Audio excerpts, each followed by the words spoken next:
आप सभी को प्रेज द लॉर्ड। आज हम भजन संहिता और उसके 32 चैप्टर से बाइबल रीडिंग स्टार्ट करेंगे और उसके बाद लूका रचित सुसमाचार और उसके 19 चैप्टर तक बाइबल रीडिंग करेंगे। मैं फ्रांसिस जोसेफ और मेरी पूरी टीम की तरफ से मैं आप सभी का बाइबल रीडिंग हिंदी ऑडियो में स्वागत करता हूँ। आइए हम प्रार्थना में चलें।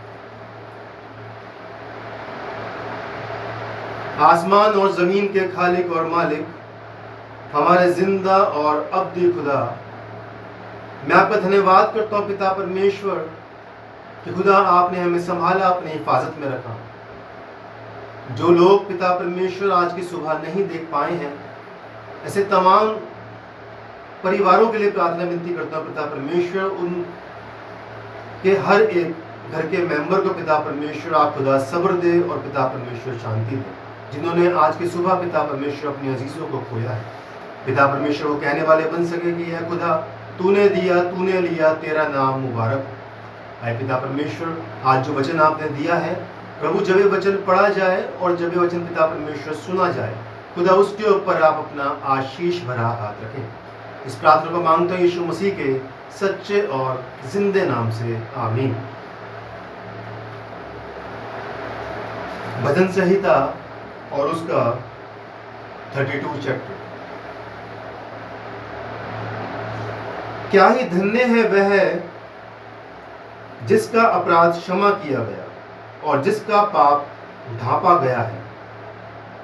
क्या ही धन्य है वह मनुष्य जिसके अधर्म का यहोवा लेखा ना ले और जिसकी आत्मा में कपट ना हो। जब मैं चुप रहा तब दिन भर कराहते कराहते मेरी हड्डियां पिघल गई, क्योंकि रात दिन मैं तेरे हाथ के नीचे दबा रहा और मेरी तरावट धूप काल की को सो जुराहट बनती गई। जब मैंने अपना पाप तुझ पर प्रकट किया और अपना अधर्म ना छिपाया और कहा, मैं यहोवा के सामने अपने अपराधों को मान लूंगा, तब तूने मेरे अधर्म और पाप को क्षमा कर दिया। इस कारण हर एक भक्त तुझसे ऐसे समय में प्रार्थना करे जबकि तू मिल सकता है। निश्चय जब जल की बड़ी बाढ़ आए तो भी उस भक्त के पास ना पहुंचेगी। तू मेरे छिपने का स्थान है, तू संकट से मेरी रक्षा करेगा। तू मुझे चारों ओर से छुटकारे के गीतों से घेर लेगा। मैं तुझे बुद्धि दूंगा और जिस मार्ग में तुझे चलना होगा उसमें तेरी अगुवाई करूंगा। मैं तुझ पर कृपा दृष्टि रखूंगा और सम्मति दिया करूंगा। तुम घोड़ों और खच्चर के समान न बनो जो समझ नहीं रखते। उनकी उमंग लगाम और रास से रोकनी पड़ती है, नहीं तो वह तेरे वश में नहीं आने के। दुष्ट को तो बहुत पीड़ा होगी, परंतु जो यहोवा पर भरोसा रखता है वह करुणा से घिरा रहेगा। हे धर्मियों, यहोवा के कारण आनंदित और मगन हो, और हे सब सीधे मन वालों, आनंद से जय जयकार करो।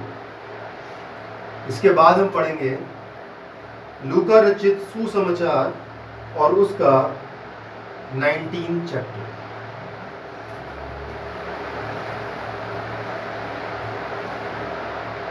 वह यरीहो में प्रवेश करके जा रहा था। वहां जकई नामक एक मनुष्य था जो चुंगी लेने वालों का सरदार था और धनी था। वह यीशु को देखना चाहता था कि वह कौन सा है, परंतु भीड़ के कारण देख ना सकता था, क्योंकि वह नाटा था। तब उसको देखने के लिए वह आगे दौड़कर एक गूलर के पेड़ पर चढ़ गया, क्योंकि यीशु उसी मार्ग से जाने वाला था। जब यीशु उस जगह पहुंचा तो ऊपर दृष्टि करके उससे कहा, हे जकई, झट उतरा, क्योंकि आज मुझे तेरे घर में रहना अवश्य है। वह तुरंत उतरकर आनंद से उसे अपने घर ले गया। ये देखकर सब लोग कुड़कुड़ाकर कहने लगे, वह तो एक पापी मनुष्य के यहाँ जा उतरा है। जक्कई ने खड़े होकर प्रभु से कहा, हे प्रभु, देख, मैं अपनी आधी संपत्ति कंगालों को देता हूँ, और यदि किसी का कुछ भी अन्याय करके ले लिया है तो उसे चौगुना फेर देता हूँ। तब यीशु ने उससे कहा, आज इस घर में उद्धार आया है, इसलिए कि यह भी अब्राहम का एक पुत्र है, क्योंकि मनुष्य का पुत्र खोए हुओं को ढूंढने और उनका उद्धार करने आया है। जब वह ये बातें सुन रहे थे तो उसने एक दृष्टांत कहा, इसलिए कि वह यरूशलेम के निकट था और वह समझते थे कि परमेश्वर का राज्य अभी प्रकट होने वाला है। अंत उसने कहा, एक धनी मनुष्य दूर देश को चला ताकि राजपद पाकर लौट आए। उसने अपने दासों में से 10 को बुलाकर उन्हें 10 मोहरें दी और उनसे कहा, मेरे लौट आने तक लेन देन करना। परंतु उसके नगर के रहने वाले उससे बैर रखते थे और उसके पीछे दूतों के द्वारा कहला भेजा, हम नहीं जानते कि ये हम पर राज्य करे। जब वह राजपद पाकर लौटा तो ऐसा हुआ कि उसने अपने दासों को जिन्हें रोकड़ दी थी अपने पास बुलवाया ताकि मालूम करे कि उन्होंने लेन देन से क्या क्या कमाया। तब पहले ने आकर कहा, हे स्वामी, तेरी मोहर से 10 और मोहरें कमाई हैं। उसने उससे कहा, धन्य हे उत्तम दास, तू बहुत ही थोड़े में विश्वास योग्य निकला, अब 10 नगरों पर अधिकार रख। दूसरे ने आकर कहा, हे स्वामी, तेरी मोहर से 5 और मोहरें कमाई हैं। उसने उससे भी कहा, तू भी 5 नगरों पर हाकिम हो जा। तीसरे ने आकर कहा, हे स्वामी, देख, तेरी मोहर ये है जिसे मैंने अंगोछे में बांध रखा था, क्योंकि मैं तुझसे डरता था, इसलिए कि तू कठोर मनुष्य है। जो तूने नहीं रखा उसे उठा लेता है, और जो तूने नहीं बोया उसे काटता है। उसने उससे कहा, हे दुष्ट दास, मैं तेरे ही मुंह से तुझे दोषी ठहराता हूं। तू मुझे जानता था कि कठोर मनुष्य हूं, जो मैंने नहीं रखा उसे उठा लेता, और जो मैंने नहीं बोया उसे काटता हूं। तो तूने मेरे रुपए शरीफों के पास क्यों नहीं रख दिए कि मैं आकर ब्याज समेत लेता? और जो लोग निकट खड़े थे उसने उनसे कहा, वह मोहर उससे ले लो, और जिसके पास 10 मोहरें हैं उसे दे दो। उन्होंने उससे कहा, हे स्वामी, उसके पास 10 मोहरें तो हैं। मैं तुझसे कहता हूं कि जिसके पास है उसे दिया जाएगा, और जिसके पास नहीं है उससे वह भी जो उसके पास है ले लिया जाएगा। परंतु मेरे उन बैरियों को जो नहीं चाहते थे कि मैं उन पर राज्य करूं, उनको यहाँ लाकर मेरे सामने घात करो। ये बातें कहकर वह यरूशलेम की ओर उनके आगे आगे चला। जब वह जैतून नामक पहाड़ पर बैतफके और बैतनिय्याह के पास पहुंचा तो उसने अपने चेलों में से 2 को ये कहकर भेजा, सामने के गांव में जाओ, और उसमें पहुंचते ही एक गधी का बच्चा जिस पर कभी कोई सवार नहीं हुआ बंधा हुआ तुम्हें मिलेगा, उसे खोलकर ले आओ। यदि कोई तुमसे पूछे कि क्यों खोलते हो, तो ये कह देना कि प्रभु को इसका प्रयोजन है। जो भेजे गए थे उन्होंने जाकर जैसा उसने उनसे कहा था वैसा ही पाया। जब वह गधे के बच्चे को खोल रहे थे तो उसके मालिकों ने उनसे पूछा, इस बच्चे को क्यों खोलते हो? उन्होंने कहा, प्रभु को इसका प्रयोजन है। वे उसको यीशु के पास ले आए और अपने कपड़े उस बच्चे पर डालकर यीशु को उस पर बिठा दिया। जब वह जा रहा था तो वह अपने कपड़े मार्ग में बिछाते जाते थे। निकट आते हुए जब वह जैतून पहाड़ की ढलान पर पहुंचा तो चेलों की सारी मंडली उन सब सामर्थ के कामों के कारण जो उन्होंने देखे थे आनंदित होकर बड़े शब्द से परमेश्वर की स्तुति करने लगे। धन्य है वह राजा जो प्रभु के नाम से आता है, स्वर्ग में शांति और आकाश मंडल में महिमा हो। तब भीड़ में से कुछ फरीसी उससे कहने लगे, हे गुरु, अपने चेलों को डांट। उसने उत्तर दिया, मैं तुमसे कहता हूं, यदि ये चुप रहे तो पत्थर चिल्ला उठेंगे। जब वह निकट आया तो नगर को देखकर उस पर रोया और कहा, क्या ही भला होता कि तू ही इसी दिन में कुशल की बातें जानता, परंतु अब वह तेरी आंखों से छिप गई है। क्योंकि वह दिन तुझ पर आएगा कि तेरे बैरी मोर्चा बांधकर तुझे घेर लेंगे और चारों ओर से तुझे दबाएंगे और तुझे और तेरे बालकों को जो तुझ में है मिट्टी में मिलाएंगे और तुझ में पत्थर पर पत्थर भी न छोड़ेंगे, क्योंकि तूने उस अवसर को जब तुझ पर कृपा दृष्टि की गई ना पहचाना।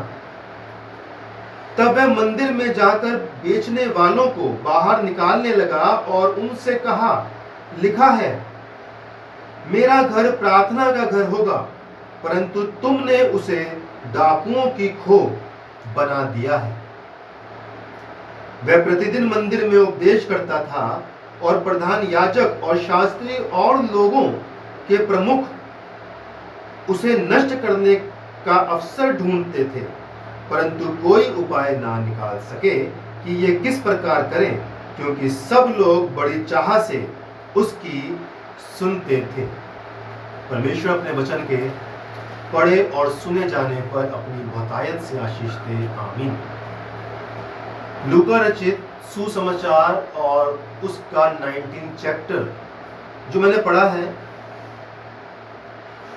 इसकी 10 वर्सेस जो लिखी है, मैं थोड़ा उस पर मंथन करना चाहूंगा आपके सामने। उसमें कुछ इस तरह लिखा है, क्योंकि मनुष्य का पुत्र खोए हुओं को ढूंढने और उनका उद्धार करने आया है। हमारा यीशु मसीह उन खोए हुओं को ढूंढने आया है और उनका उद्धार करने आया है, जो बिछड़े हुए हैं, जो जिन्हें मसीहत के बारे में नहीं पता, जो कलाम को नहीं जानते, जो वचन नहीं पढ़ते, जिनके अंदर यीशु मसीह नहीं है। परमेश्वर लिखा है कलाम में, क्योंकि मनुष्य का पुत्र यीशु मसीह खोए हुओं को ढूंढने आया है।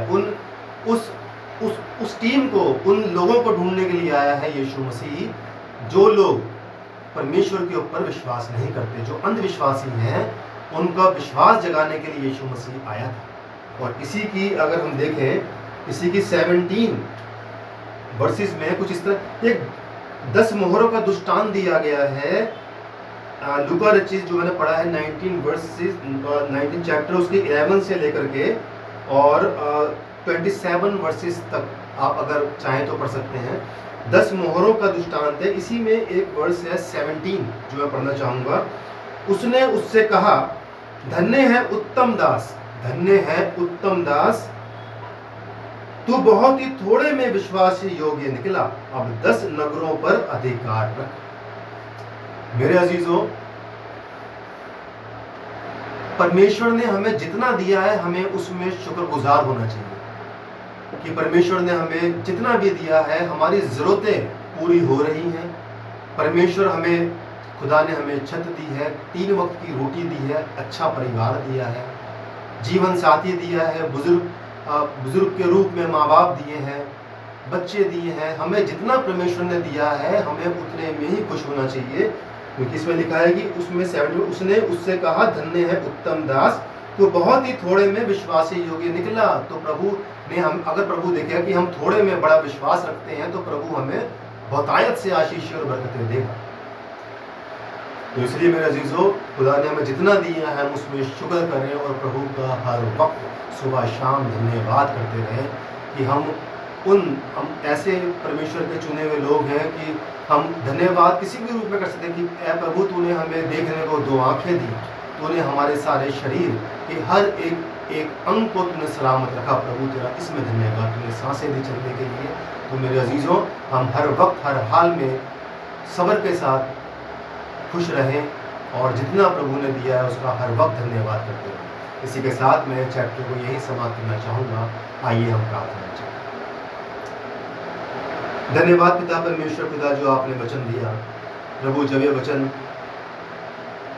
खुदावन सुना जाए पिता परमेश्वर, उसके ऊपर खुदावन बाप आसमानी आप अपनी आशीष दे। प्रभु, ये वचन फलदायक हो। मैं अपने सुनने वाले हर एक इंसान के लिए प्रार्थना विनती करता हूँ खुदा, उन सबको खुदा बहुतायत से आशीष दें, बरकतें दें। और पिता परमेश्वर होने दे खुदा, जब ये वचन पढ़ा जाता है प्रभु जी, को उन दिलों तक पहुँचे जो प्रभु जी वाकई में वचन देने के इच्छुक हैं, खुदा को मानने के इच्छुक है। पिता परमेश्वर खुदा पर विश्वास रखना चाहते हैं। पिता परमेश्वर, आए मेरे खुदा, जो मुझे नहीं सुनने वाले हैं उनके भी साथ हो, उन्हें भी पिता परमेश्वर बहुतायत से बरकतें दे, आशीष बचे हुए दिन में प्रार्थना विनती करता खुदावन हम सबके साथ हो, सबके ऊपर रहते। इस प्रार्थना को मांगते यीशु मसीह के सच्चे और जिंदे नाम से, आमीन।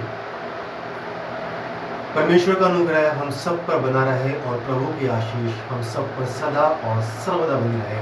आप सभी को प्रेज़ द लॉर्ड।